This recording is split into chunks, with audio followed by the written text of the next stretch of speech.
Good morning all and welcome to CNN UP Social Science channel. 6ാം ക്ലാസ്സിലെ 5ാമത്തെ യൂണിറ്റായ ഭൂമി കഥയും കാര്യവും the earth myth and reality ഈ പാഠമാണ് നമ്മൾ എടുത്തുകൊണ്ടിരിക്കുന്നത്. അതിൻ്റെ 5ാമത്തെ ഭാഗം ലോഞ്ചിറ്റ്യൂഡ്സ് അഥവാ രേഖാംശരേഖകൾ എന്ന ഭാഗമാണ് ഇന്നത്തെ 5ാമത്തെ ക്ലാസ്സിൽ നമ്മൾ എടുക്കുവാൻ പോകുന്നത്.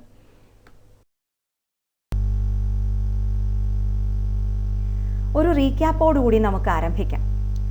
നമ്മൾ പഠിച്ചിരുന്നതാണ് 2 രീതിയിലുള്ള വരകൾ നമ്മൾ ഗ്ലോബിൽ വരയ്ക്കുന്നു എന്നുള്ളത്. ഹൊറിസോണ്ടലി തിരശ്ചീനമായും അതുപോലെ വെർട്ടിക്കലി ലംബമായും. ഹൊറിസോണ്ടലി വരയ്ക്കുന്നതിനെ ലാറ്റിറ്റ്യൂഡ്സ് അഥവാ പാരലൽസ് എന്ന പേരിൽ നമ്മൾ വിളിക്കുന്നു, അക്ഷാംശ രേഖകൾ. മറ്റൊന്നാണ് വെർട്ടിക്കലി വരയ്ക്കുന്നത്, ലംബമായി വരയ്ക്കുന്നത്, ലോഞ്ചിറ്റ്യൂഡ്സ് അഥവാ മെറിഡിയൻസ് എന്ന പേരിൽ അവ അറിയപ്പെടുന്നു, രേഖാംശ രേഖകൾ എന്ന്. ഏതെല്ലാം പ്രധാനപ്പെട്ട അക്ഷാംശ രേഖകളുണ്ട് എന്നും നമ്മൾ കണ്ടു കഴിഞ്ഞതാണ്. ഇക്വേറ്റർ ഭൂമധ്യരേഖ 0 ഡിഗ്രി, ട്രോപ്പിക് ഓഫ് ക്യാൻസർ ഉത്തരായന രേഖ 23.5 ഡിഗ്രി വടക്ക് നോർത്ത്, ആർട്ടിക് വൃത്തം ആർട്ടിക് സർക്കിൾ 66.5 ഡിഗ്രി വടക്ക് നോർത്ത്, ഉത്തര ധ്രുവം നോർത്ത് പോൾ 90 ഡിഗ്രി വടക്ക്, അതുപോലെ ട്രോപ്പിക് ഓഫ് കാപ്രിക്കോൺ 23.5 ഡിഗ്രി തെക്ക് ദക്ഷിണായന രേഖ എന്നുകൂടി അറിയപ്പെടുന്നു. അന്റാർട്ടിക് സർക്കിൾ അന്റാർട്ടിക് വൃത്തം 66.5 ഡിഗ്രി തെക്ക് 90 ഡിഗ്രി തെക്ക് സൗത്ത് പോൾ. ഇവ വീണ്ടും ഒന്ന് ഓർമ്മിപ്പിച്ചതാണ്. ഇത്തരത്തിലൊരു ടേബിൾ രൂപത്തിലും ഒരു പട്ടിക രൂപത്തിലും നിങ്ങളെ പഠിപ്പിച്ചു കഴിഞ്ഞതാണ്. പ്രത്യേകം ശ്രദ്ധിക്കേണ്ടതാണ്. നമുക്ക് വരാവുന്ന പരീക്ഷകളിലെല്ലാം വരാവുന്ന ചോദ്യങ്ങളാണ്. ഇവയുടെ കോണീയ അകലങ്ങൾ ചോദിക്കുന്ന ചോദ്യങ്ങൾ നമുക്ക് കാണാവുന്നതാണ്. ഏതൊരു പരീക്ഷയെടുത്ത് നോക്കിയാലും ഇവ ഇല്ലാത്ത ഒരു ചോദ്യ പേപ്പർ നിങ്ങൾക്ക് കാണുവാൻ സാധിക്കുകയില്ല. നന്നായി പഠിച്ചു വയ്ക്കുക. രേഖാംശ രേഖകളെ കുറിച്ച് നമുക്ക് കുറച്ചുകൂടി വിശദമായി നോക്കാം. ലോഞ്ചിറ്റ്യൂഡ്സ് വെർട്ടിക്കലിയാണ് വരയ്ക്കുന്നത് എന്ന് നമ്മൾ പറഞ്ഞു കഴിഞ്ഞതാണ്. These are curved lines perpendicular to the latitudes. Latitude വരകൾക്ക് അക്ഷാംശങ്ങൾക്ക് പെർപെൻഡിക്കുലറായാണ് ലംബമായാണ് നമ്മൾ ഇവ വരയ്ക്കുന്നത്. കേർവ്ഡ് ലൈൻസ് ആണ്, സ്ട്രെയിറ്റ് ലൈൻസ് അല്ല, കേർവ്ഡ് ലൈൻസ് ആണ് ലോഞ്ചിറ്റ്യൂഡ്സ്. എന്നാൽ കണക്റ്റിംഗ് ബോത്ത് ദ പോൾസ് ഇവ വരയ്ക്കുന്നത് 2 ധ്രുവങ്ങളെയും ബന്ധിപ്പിച്ചുകൊണ്ടാണ് ഇവ വരയ്ക്കുന്നത്. ഇതൊന്ന് നോക്കുക. മുൻപ് നമ്മൾ കണ്ടിട്ടുള്ളത് തന്നെയാണ്. രേഖാംശ രേഖകൾ പഠിക്കുമ്പോൾ നമ്മൾ 2 അർദ്ധഗോളങ്ങളെ കുറിച്ച് പഠിക്കുന്നു. അതിൽ ഒന്ന് ഈസ്റ്റേൺ ഹെമിസ്ഫിയർ അഥവാ കിഴക്ക് അർദ്ധഗോളം, അടുത്തത് വെസ്റ്റേൺ ഹെമിസ്ഫിയർ അഥവാ പടിഞ്ഞാറ് അർദ്ധഗോളം. ഈ ഒരു ചിത്രം നോക്കുക. ലാറ്റിറ്റ്യൂഡും ലോഞ്ചിറ്റ്യൂഡും അക്ഷാംശങ്ങളും രേഖാംശങ്ങളും ഇവയ്ക്കു വേണ്ടി നമ്മൾ എങ്ങനെയാണ് ഒരു മോഡൽ നമ്മൾ ഉണ്ടാക്കുമ്പോൾ, മാതൃക നമ്മൾ ഉണ്ടാക്കുമ്പോൾ എങ്ങനെയാണ് ആ ഭൂമിയെ ഭാഗിക്കേണ്ടത് എന്നാണ് ഇവിടെ പറഞ്ഞിരിക്കുന്നത്. ആദ്യത്തേത് നമ്മൾ കഴിഞ്ഞ ക്ലാസ്സിൽ കണ്ടത് തന്നെയാണ്. ലാറ്റിറ്റ്യൂഡിന് വേണ്ടി അക്ഷാംശ രേഖകൾക്ക് വേണ്ടി നമ്മൾ ഒരു പന്തിനെ ഭാഗിച്ച് അവയിൽ കോണീയ അകലങ്ങളെല്ലാം പ്രൊട്രാക്ടർ കോൺമാപിനി വഴി ചെയ്ത് അടയാളപ്പെടുത്തി നമ്മൾ വരകൾ പൂർണ്ണമായ ഒരു വൃത്താകൃതിയിൽ ഇക്വേറ്ററും ഭൂമധ്യരേഖയും എല്ലാം വരച്ചിട്ടുണ്ടായിരുന്നതാണ്. ഇനി ലോഞ്ചിറ്റ്യൂഡിന് വേണ്ടി എങ്ങനെയാണ് ആ പന്തിനെ ഭാഗിക്കേണ്ടത് എന്നാണ് ആ അടുത്ത ചിത്രത്തിൽ കൊടുത്തിരിക്കുന്നത്.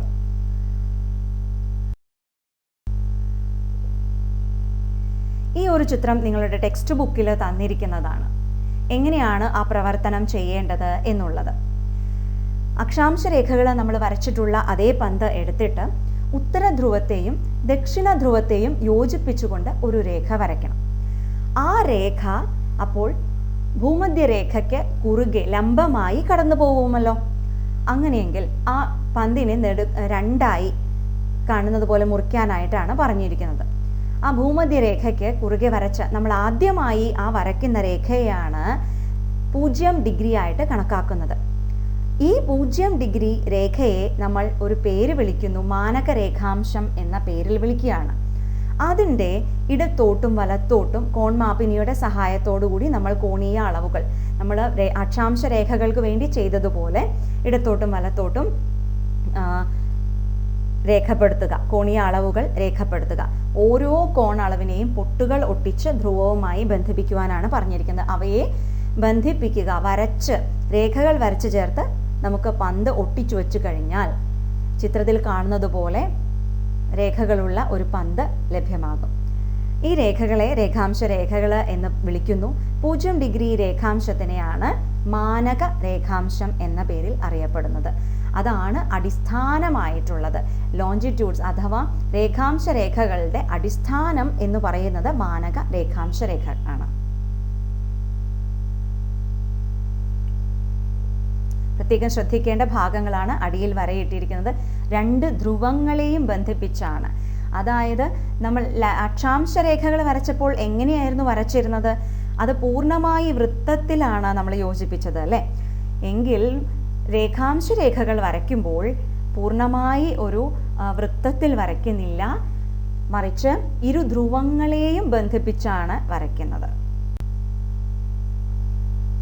ഇംഗ്ലീഷിൽ ഒന്ന് നോക്കാം. Draw a line connecting the north and south poles on the same ball on which the latitudes are drawn. തൊട്ട് മുൻപുള്ള സ്ലൈഡിൽ നമ്മൾ കണ്ടതുപോലെ തന്നെയാണ് നോർത്ത് സൗത്ത് പോളുകളെ ബന്ധിപ്പിച്ചുകൊണ്ട് ലൈൻ വരയ്ക്കുവാനാണ് പറഞ്ഞിരിക്കുന്നത്. അതിൽ നമുക്ക് പറഞ്ഞിരിക്കുന്നു, അപ്പോൾ ഈ പറഞ്ഞിരിക്കുന്ന പ്രവർത്തനം പൂർണ്ണമായി കഴിഞ്ഞാൽ we will get a sphere, ഒരു ഗോളം നമുക്ക് കിട്ടും വിത്ത് കേർവ്ഡ് ലൈൻസ്. എങ്ങനെയാണ്? കേർവ്ഡ് ലൈൻസ് ആണ്, സ്ട്രെയിറ്റ് ലൈൻസ് അല്ല.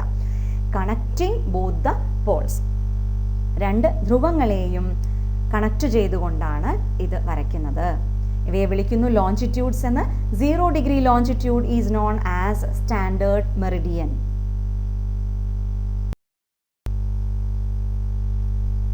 ഈ ഒരു ചിത്രത്തിൽ നമുക്കൊന്നുകൂടി നോക്കാം. ഇതിൽ നോർത്ത് പോൾ, സൗത്ത് പോൾ, ഉത്തരധ്രുവം, ദക്ഷിണധ്രുവം ഇവ അടയാളപ്പെടുത്തിയിട്ടുണ്ട്.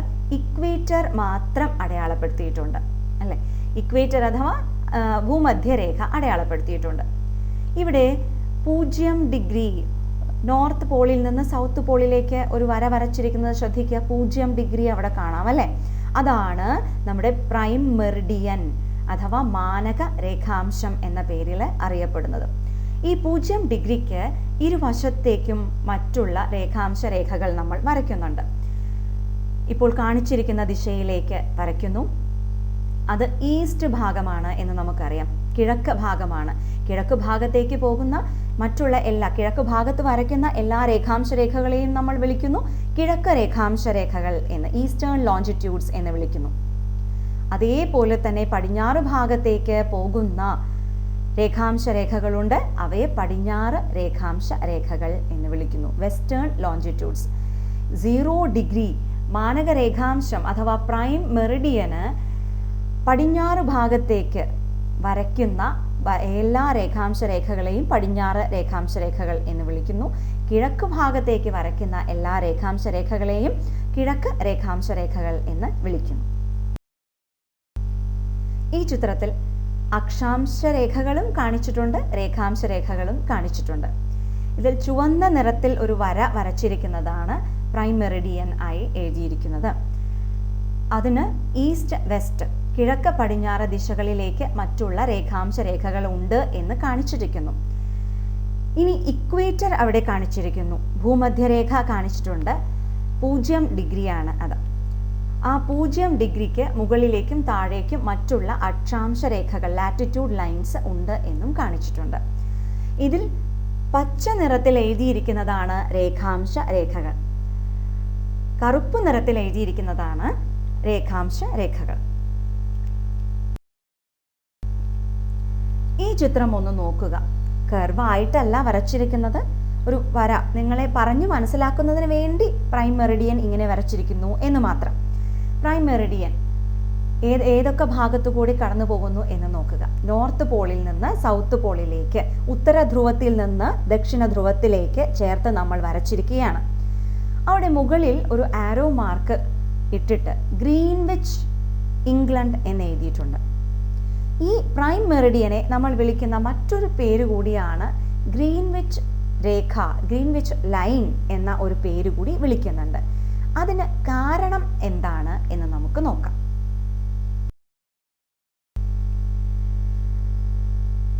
പ്രൈം മെറിഡിയൻ മാനകരേഖാംശം ഇവിടെ അടയാളപ്പെടുത്തിയിട്ടുണ്ട് അല്ലേ. അപ്പോൾ സാങ്കല്പിക രേഖകളാണ് എന്ന് വീണ്ടും ഓർമ്മിപ്പിക്കുകയാണ്. 1 ഡിഗ്രി കോണീയ അകലത്തിൽ ആകെ 360 രേഖാംശ രേഖകളാണ് ചിത്രീകരിച്ചിട്ടുള്ളത്. നമ്മൾ ഇപ്പോൾ കണ്ടതിൽ 360 എണ്ണം ഒന്നും അടയാളപ്പെടുത്തിയിട്ടുണ്ടായിരുന്നില്ല. നിങ്ങൾക്ക് 360 എണ്ണം ഒരുമിച്ച് ചെയ്തു കഴിഞ്ഞാൽ നമുക്ക് കാണുമ്പോൾ ആകെ ഒരു ബുദ്ധിമുട്ട് തോന്നുന്നു എന്നതുകൊണ്ട്, പഠിക്കുവാനുള്ള ആവശ്യമായതുകൊണ്ട് അതിനെ ഒന്ന് പ്രതീകാത്മകമായി ചിത്രീകരിച്ചതാണ് നിങ്ങളെ കാണിച്ചിരിക്കുന്നത്. കുറച്ച് രേഖകൾ മാത്രം വരച്ച് കാണിച്ചിരിക്കുന്നത്. 0 ഡിഗ്രി രേഖാംശ രേഖയെ അടിസ്ഥാന രേഖാംശ രേഖയായി കണക്കാക്കുകയാണ്. ആഗോള സമയനിർണയത്തിൻ്റെ ആധാരം 0 ഡിഗ്രി രേഖാംശ രേഖയാണ്. ഈ പ്രൈം മെറിഡിയനെ അടിസ്ഥാനമാക്കിയാണ് നമ്മൾ സമയം കണക്കാക്കുന്നത്. പല സമയ ദിക്കുകളിലും പല രാജ്യങ്ങളിലും പല സമയമാണ് എന്നത് നിങ്ങൾക്ക് അറിയാവുന്ന കാര്യമാണ്. ഇംഗ്ലണ്ടിലെ ഗ്രീനിച്ച് വാനനിരീക്ഷണശാല ഒബ്സർവേറ്ററി സ്ഥിതി ചെയ്യുന്ന സ്ഥലത്തു കൂടി കടന്നു പോകുന്നത് കൊണ്ടാണ് ഈ 0 ഡിഗ്രി രേഖാംശ രേഖയെ ഗ്രീനിച്ച് രേഖ എന്ന് വിളിക്കുന്നത്. ഇനി ഇതാ ഗ്ലോബിൽ ഈ രേഖകൾ വരച്ചിരിക്കുന്നത് ഒന്നുകൂടി ശ്രദ്ധിക്കാം നമുക്ക്. 0 ഡിഗ്രി പ്രൈം മെറിഡിയൻ മാനകരേഖാംശം അടയാളപ്പെടുത്തിയിരിക്കുന്നത് കണ്ടുവല്ലോ. ആ മാനകരേഖാംശം ഏതെല്ലാം വൻകരകളിലൂടെ ഏതെല്ലാം കോണ്ടിനെന്റുകളിലൂടെ കടന്നു പോകുന്നു എന്നും നമുക്കിവിടെ കാണാം. ആഫ്രിക്കയിലൂടെ കടന്നു പോകുന്നുണ്ട്, യൂറോപ്പിലൂടെയും എല്ലാം കടന്നു പോകുന്നുണ്ട് അല്ലെ, അന്റാർട്ടിക്കയിലൂടെയും കടന്നു പോകുന്നുണ്ട്. ഈ ചിത്രം ഒന്ന് നോക്കുക. പ്രൈം മെറിഡിയൻ 0 ഡിഗ്രി കാണിച്ചിട്ടുണ്ട്. അതിന് അപ്പുറത്തെ ഭാഗത്ത് 180 ഡിഗ്രി അവിടെ അടയാളപ്പെടുത്തിയിട്ടുണ്ട്. അവയെക്കുറിച്ച് നമ്മൾ അല്പസമയം കഴിഞ്ഞ് വീണ്ടും നോക്കുന്നതാണ്. പ്രൈം മെറിഡിയന് ഈസ്റ്റ് ഭാഗത്തേക്ക് നീല നിറത്തിൽ കുറെ രേഖാംശ രേഖകൾ അടയാളപ്പെടുത്തിയിട്ടുണ്ട് അല്ലേ. അപ്പോൾ പ്രൈം മെറിഡിയന് ഈസ്റ്റ് ഭാഗത്ത് കിഴക്കു ഭാഗത്ത് 180 ഡിഗ്രിയാണ് ഉള്ളത്. 180 ഡിഗ്രിയാണ് അതിൻ്റെ കോണീയ അകലം ഉള്ളത്. അതുപോലെ തന്നെ പ്രൈം മെറിഡിയന് വെസ്റ്റ് ഭാഗത്ത് പടിഞ്ഞാറ് ഭാഗത്ത് ചുവന്ന നിറത്തിൽ അടയാളപ്പെടുത്തിയിരിക്കുന്നത് കണ്ടുവല്ലോ. അവിടെയും 180 ഡിഗ്രിയാണ് രേഖാംശ രേഖകൾ ഉള്ളത്.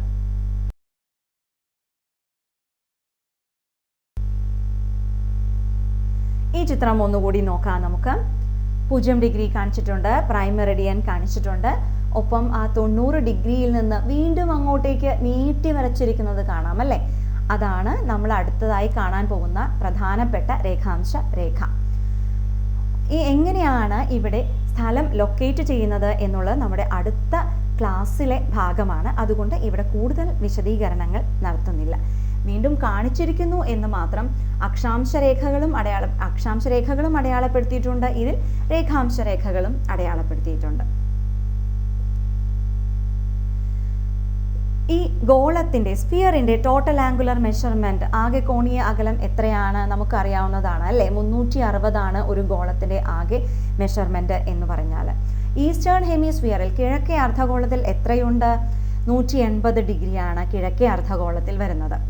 അതുപോലെ വെസ്റ്റേൺ ഹെമിസ്ഫിയറിൽ പടിഞ്ഞാറേ അർദ്ധഗോളത്തിൽ വരുന്നതും 180 ഡിഗ്രി തന്നെ. അങ്ങനെ ആകെ 180 360 ഡിഗ്രിയാണ് ആകെ ഇതിൻ്റെ കോണീയ അകലം.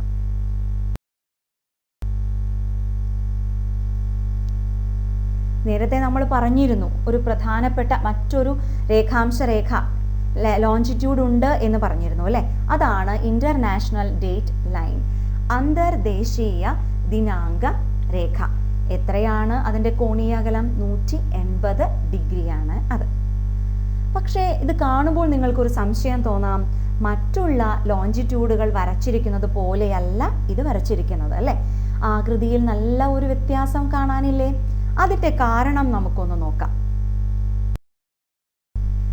അന്താരാഷ്ട്ര ദിനാങ്ക രേഖ, ഗ്രീനിച്ച് രേഖയിൽ നിന്ന് 180 ഡിഗ്രി കോണീയ അകലമാണ് അന്താരാഷ്ട്ര ദിനാങ്ക രേഖയ്ക്ക് ഉള്ളത്.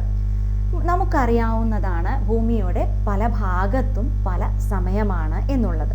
അതുപോലെ ഭൂമി ഒരു പ്രാവശ്യം സ്വയം കറങ്ങണമെങ്കിൽ, സ്വയം ഭ്രമണം ചെയ്യണമെങ്കിൽ 24 മണിക്കൂറാണ് നമുക്ക് വേണ്ടത് എന്നല്ലേ.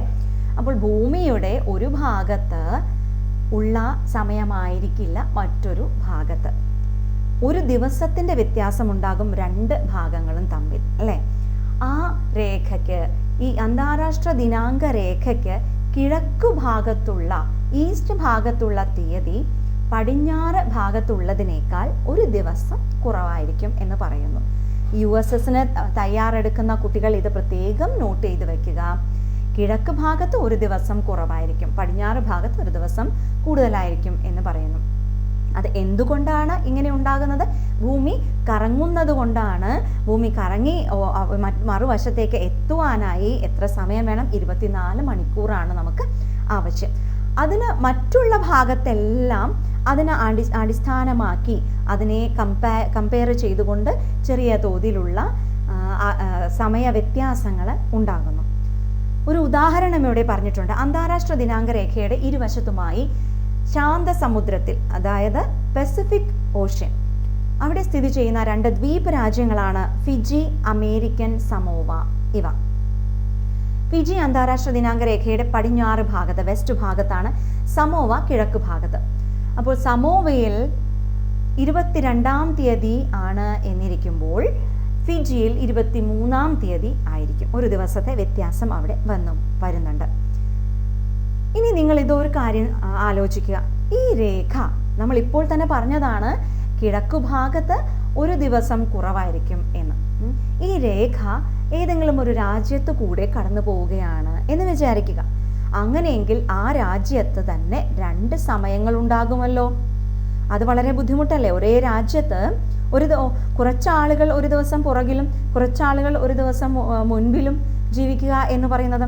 അങ്ങനെയുള്ള ബുദ്ധിമുട്ടുകൾ ഒഴിവാക്കുന്നതിന് വേണ്ടി ഈ ദിനാങ്ക രേഖയെ പൂർണ്ണമായി സമുദ്രഭാഗത്തുകൂടി കടന്നു പോകുന്ന വിധത്തിലാണ് രേഖപ്പെടുത്തിയിട്ടുള്ളത്. പസഫിക് സമുദ്രത്തിലെ ജനവാസമുള്ള ദ്വീപുകൾ, ആൾതാമസമുള്ള ദ്വീപുകളെ ഒഴിവാക്കുന്നതിനായാണ് ഈ ദിനാങ്ക രേഖയുടെ ആകൃതിയിൽ ചില ക്രമീകരണങ്ങൾ വരുത്തിയിരിക്കുന്നത്. അതായത് മറ്റുള്ള രേഖാംശ രേഖകളെ പോലെ നേർരേഖയിലല്ല വരച്ചിട്ടുള്ള, ആ ഒരു രീതിയിലല്ല, ഷേപ്പിലല്ല ഇവ വരച്ചിരിക്കുന്നത് എന്ന് പറയുന്നു. ഇതുവരെ നമ്മൾ കണ്ട കാര്യങ്ങൾ ഒന്നുകൂടി പറയുകയാണ്. മാനക രേഖാംശത്തിന് ഇരുവശവും കിഴക്കും പടിഞ്ഞാറുമുള്ള കോണീയ അകലമാണ് രേഖാംശം. Longitudes are angular distances east and west of the standard meridian. അടിസ്ഥാനം എന്താണ്? സ്റ്റാൻഡേർഡ് മെറിഡിയൻ ആണ്. മാനക രേഖാംശമാണ് അടിസ്ഥാനമായി വരുന്നത്. ഇങ്ങനെ മാനക രേഖാംശത്തിന് ഇരുവശവും ഒരേ കോണീയ അകലമുള്ള രേഖാംശങ്ങളെ തമ്മിൽ ബന്ധിപ്പിച്ചു വരയ്ക്കുന്ന സാങ്കല്പിക രേഖകളാണ് രേഖാംശ രേഖകൾ. എല്ലാ ലോഞ്ചിറ്റ്യൂഡ്സ് അതിനെ എല്ലാത്തിനെയും സ്റ്റാൻഡേർഡ് മെറിഡിയനെ അടിസ്ഥാനമാക്കി എല്ലാ ഒരേ അകലത്തിലുള്ള രേഖാംശങ്ങളെ തമ്മിൽ ബന്ധിപ്പിച്ച് വരയ്ക്കുന്ന സാങ്കല്പിക രേഖയാണ് രേഖാംശ രേഖകൾ. ഈ രേഖകളെല്ലാം തന്നെ ഉത്തരധ്രുവത്തിലും ദക്ഷിണ ധ്രുവത്തിലും കൂട്ടിമുട്ടുകയാണ്. All the lines of longitudes converge എന്നാൽ എന്താണ്? കൂട്ടിമുട്ടുക. അറ്റ് ബോത്ത് ദ പോൾസ്, 2 ധ്രുവങ്ങളിലും ഇവ കൂട്ടിമുട്ടുന്നുണ്ട്. മാനക രേഖാംശത്തിന് ഇരുവശവുമായി 180 ഡിഗ്രി വീതം രേഖാംശങ്ങളാണ് ഉള്ളത്. There are 180 degrees of longitudes on either side of the standard meridian. 2 വശത്തും 180 ഡിഗ്രി വീതമാണ് അവിടെ ഉള്ളത്. കിഴക്ക് അർദ്ധഗോളത്തിലെ രേഖാംശ രേഖകളെ കിഴക്ക് രേഖാംശ രേഖകൾ എന്നും പടിഞ്ഞാറ് അർദ്ധഗോളത്തിലെ രേഖാംശ രേഖകളെ പടിഞ്ഞാറ് രേഖാംശ രേഖകൾ എന്നും വിളിക്കുന്നു. അതായത് ഈസ്റ്റേൺ ഭാഗത്തുള്ളതിനെ ഈസ്റ്റ് ലോഞ്ചിറ്റ്യൂഡ്സ് എന്നും വെസ്റ്റ് ഭാഗത്തുള്ളതിനെ വെസ്റ്റ് ലോഞ്ചിറ്റ്യൂഡ്സ് എന്നും നമ്മൾ വിളിക്കുന്നു. രേഖാംശ രേഖകൾ അക്ഷാംശ രേഖകൾക്ക് ലംബമായാണ്, പെർപെൻഡിക്കുലറായാണ് കടന്നു പോകുന്നത്. 0 ഡിഗ്രി രേഖാംശത്തിനെ നമ്മൾ വിളിക്കുന്ന പേരെന്താണ്? മാനക രേഖാംശ രേഖ. അത് തന്നെയാണ് ഗ്രീനിച്ച് രേഖ എന്ന പേരിലും അറിയപ്പെടുന്നത്. 0 ഡിഗ്രി ലോഞ്ചിറ്റ്യൂഡ്, പ്രൈം മെറിഡിയൻ അഥവാ സ്റ്റാൻഡേർഡ് മെറിഡിയൻ, ഗ്രീൻവിച്ച് ലൈൻ. ഈ ഒരു ചോദ്യം ഒന്ന് നോക്കൂ. What is the angular distance between standard meridian and the line of longitude opposite to it? മാനക രേഖാംശത്തിന് എതിർവശത്തുള്ള രേഖാംശത്തിന്റെ കോണീയ അകലം എത്രയാണ്? 180 ഡിഗ്രിയാണ്. ആ രേഖയ്ക്ക് നമ്മൾ വിളിക്കുന്ന പേരായിരുന്നു അന്തർദേശീയ ദിനാങ്ക രേഖ അഥവാ ഇന്റർനാഷണൽ ഡേറ്റ് ലൈൻ.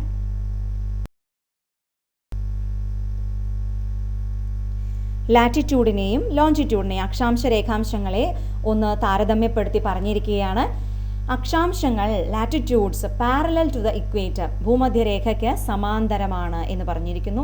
അതേസമയം ലോഞ്ചിറ്റ്യൂഡ്സ് രേഖാംശങ്ങൾ പെർപെൻഡിക്കുലർ ടു ദ ഇക്വേറ്റർ, ഭൂമധ്യരേഖയ്ക്ക് കുറുകെയാണ്. കിഴക്ക് പടിഞ്ഞാറ് ദിശയിലാണ്, ഈസ്റ്റ് വെസ്റ്റ് ഡയറക്ഷനിലാണ് ലാറ്റിറ്റ്യൂഡ്സ് നമ്മൾ വരയ്ക്കുന്നത്. ലോഞ്ചിറ്റ്യൂഡ്സ് വരയ്ക്കുന്നതോ വടക്ക് തെക്ക് ദിശയിലാണ് വരയ്ക്കുന്നത്, നോർത്ത് സൗത്ത് ഡയറക്ഷനിലാണ്. ലാറ്റിറ്റ്യൂഡ്സ് അഥവാ അക്ഷാംശ രേഖകൾ പൂർണ്ണമായി വൃത്താകൃതിയിലാണ്, കംപ്ലീറ്റ് സർക്കിൾസ് ആണ്. ലോഞ്ചിറ്റ്യൂഡ്സ് ആകട്ടെ സെമി സർക്കിൾസ് ആണ്, അർദ്ധ വൃത്താകൃതിയിലാണ്. ലാറ്റിറ്റ്യൂഡ്സ് അഥവാ അക്ഷാംശം, എല്ലാ അക്ഷാംശ രേഖകളും തുല്യമല്ല, നോട്ട് ദ സെയിം ലെങ്ത്. നമുക്കറിയാവുന്നതാണ് ഇക്വേറ്റർ, ഭൂമധ്യരേഖയാണ് ഏറ്റവും വലുത് എന്ന് നമുക്കറിയാവുന്നതാണ്. മറ്റുള്ള എല്ലാ രേഖകളും അതിനേക്കാൾ ചെറുതാണ് എന്ന് പറഞ്ഞിരുന്നു. ലോഞ്ചിറ്റ്യൂഡ്സിലാകട്ടെ രേഖാംശ രേഖയിൽ ഓൾമോസ്റ്റ് എല്ലാം തന്നെ, എല്ലാ അക്ഷാംശ രേഖകളും തന്നെ തുല്യമാണ് എന്നും പറഞ്ഞിരിക്കുന്നു. ഇത്രയും മാത്രമാണ് ഇന്നത്തെ ക്ലാസ്സിൽ നമ്മൾ നോക്കുന്നത്. എങ്ങനെയാണ് അക്ഷാംശങ്ങളും രേഖാംശങ്ങളും ഉപയോഗിച്ച് നമ്മൾ ഒരു രാജ്യത്തിൻ്റെ സ്ഥാനം കണക്കാക്കുന്നത് എന്നുള്ളത് അടുത്ത ക്ലാസ്സിലെ നമ്മുടെ ടോപ്പിക്കാണ്. അതുവരേക്കും നന്ദി.